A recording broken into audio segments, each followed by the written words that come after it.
This is my 2010 interview with Walt Parazaider on this special Remembering Walt Parazaider, who passed June 17th, 2026. And now, my interview with one of the founding members of one of the greatest rock bands of all time, Chicago. My next guest is a founding member of one of the most popular rock bands of all time. They've sold out concert halls for 5 decades, a Grammy Award, multiple American Music Awards, a star on the Hollywood Walk of Fame, a Chicago street dedicated in their honor. Record sales top the 100 million mark and include 21 top 10 singles, 5 consecutive number 1 albums, 11 number 1 singles, 5 gold singles, an incredible 25 of their 32 albums have been certified platinum, and the band has a total of 47 gold and platinum awards.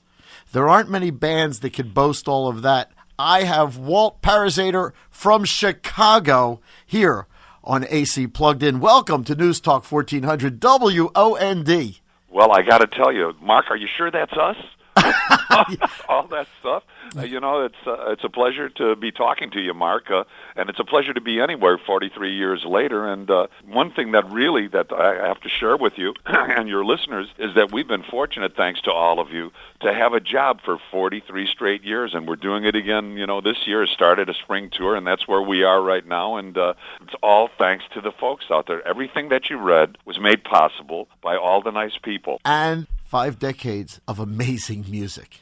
You're a founding member of Chicago. Who was there with you in the beginning, and whose house did Chicago begin in? Well, it's funny that you mentioned that. It's yours truly. I have a lady, Jacqueline, that has put up with me longer than the band's been together. And we had an apartment, and we started the band back in February 15th of 1967, and had the first rehearsals in my mom and dad's basement, which they thought the refrigerator and the stove were going to, jump over and fall down in the kitchen and everything fall over. And I can tell you the truth, we've got Robert Lamb, Jimmy Pankow, and Lee Loughnane, the horn section, and keyboardist Robert Lamb, and the full horn section, which is just amazing, is still with us today. 4 out of the 6 original members. Just a reminder, this is my 2010 interview with Walt Parazaider, as we remember the great founding member of Chicago. That sat around my apartment kitchen table and shook hands, looked at each other, and said, let's be the best band we possibly can be. How did you all meet? Well, it was along the way, our late guitar player, Terry Kath, and I had gone to a recording session around, I think we were 16 or 17 years old, and we didn't like each other right off the bat, but we ended up doing the recording session, and the guy that was sort of an Elvis Presley look-alike and sound-alike put a band together, and he needed a saxophone player and guitar player, so he hired Terry and myself, and we became fast friends, and ended up, taking every solo, saxophone and guitar solo off of every record that we possibly could, and along the way just shook hands and just said, hey, wherever we go, we're going to go together.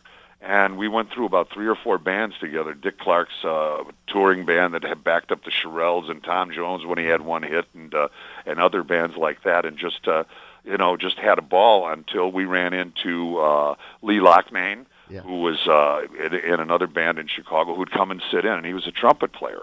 And all of a sudden, we're sitting at school one day, and this trombonist comes in a pair of pegger pants and Docker shoes and penny loafers and all this, and I'm going, this is very interesting, because I was sort of the cabretta leather pompadour type guy at that time, a little greasy, if you want to say, and it was Jimmy Pankow, and I heard him play in a practice room, and then I talked to him, and I thought, geez, we've got we've got a guitar player, we've got 3 horn players, we had a drummer that came along the way in the band, and all of a sudden, we had basically a band except for a keyboard player. Uh-huh.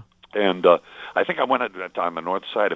I went out to the north side and heard about a guy named Bobby Charles, who was really, had a band. I think a Highwaymen or something like that. And he was singing, singing up a storm and playing keyboards and playing an organ and everything. And I thought, well, this would be the sixth guy in the band, and if I could see since he plays a C3 or a B3 organ, if he could play bass pedals, we could eliminate a bass player and not cut the pie so many ways, that we'd all get 10 cents out of the gigs, which your musicians in Atlantic City would appreciate there. So I went out and listened to him once, and he forgot this story, and I told him just a short while ago. He says, "How did you get a hold of me?" And I said, "Well, I went one time and I heard you play, and I really thought you were really good at what you did and everything, but I had to go back a second time just to make sure it wasn't a fluke, and and make sure my ears were held on straight and everything." And I think I even talked to him briefly, and I got his phone number, and I asked him if he played bass pedals. Now, he told me years later that he didn't play bass pedals at all, but when I said we were going to be the American Beatles with horns and be the best band ever, and you know how you are when you're a teenager and you're just full of what and vinegar. That's right. He said, "I believed you." He said, and I would have said anything that I did anything, that I played upside down in the shower and sang and played. He said, "I never played a bass pedal in my life, but I wasn't going to let you were so positive. I wasn't going to let this opportunity go by." So that's when I set the date, the day after Valentine's Day, because I didn't think the guys had come on Valentine's Day. They had girlfriends and everything, and all of that. And I was married, and I didn't want to have a frying pan thrown at me at that time, although, bless her heart, Jacqueline's typed the contracts when I booked the band when we started. But we sat around on February 15th, as I said, in 1967, and I just said, we're going to put the best band together we can possibly do, and once you give me a handshake, that's going to be it, and if you ever want out, all you have to do is ask out. And, here we are with 4 of the 6 originals in the band, having fun and running into guys along the way that have the same likes and love for music and respect for human beings and travel well, and we're just having a ball. Well, I just want to touch on this for 1 second. Founding member and guitarist Terry Kath's death. I'll be honest, it was devastating naturally to the band, friends, family, and us fans around the world, because he was the greatest. You're exactly right. I've never seen anybody so dedicated to his instrument, and you're talking to one that really has a respect for music, but he was so good at what he did that when Jimi Hendrix tapped me on the shoulder back at the Whiskey A Go Go when we were doing off nights when we moved to California, and I turned around and I thought, Hendrix here, he had Purple Haze, he was going to go blue and make me invisible or something. And he looked at me and he says, the horns are one set of horns. You sound so good together. And that guitar player is better than me. I want to take you out on the road as my opening act, and then I want to do an album with the horns. And I looked at him, and I couldn't believe he was saying this. And I said, if you're serious about this, and I'll know, here's our manager's phone number. And if you're not, you're just another one of the BSers that came around just sort of stroking us or whatever. And you know what?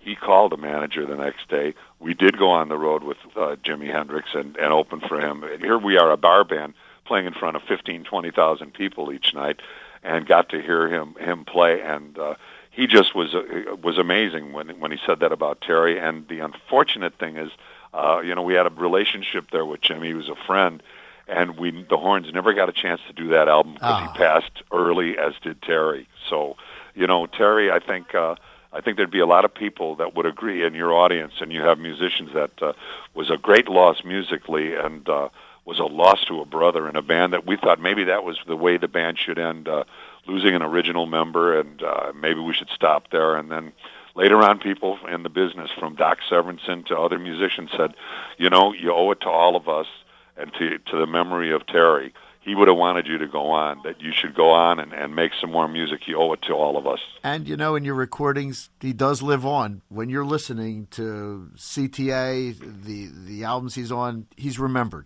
I'm so glad to hear you say that. It's something that, when you have a loved one and a person that you're a kid with just about and everything, and you think about them all the time, and then we're so subjective. When you say something so kind and objective about the band, that it just makes my day, because he's a guy that we miss him all the time. And it's no offense to Keith Howland, who's our present guitar player, and he's a good player and all that stuff. But Terry was there from the start, and was a very candid, no-nonsense guy. If you asked him a question, you were going to get a straight answer whether you liked it or not. And I thank you so much for spending a few minutes on News Talk 1400 WOND, Atlantic City Plugged In. Walt Parazaider, thank you. It's my pleasure. Thank you, Mark.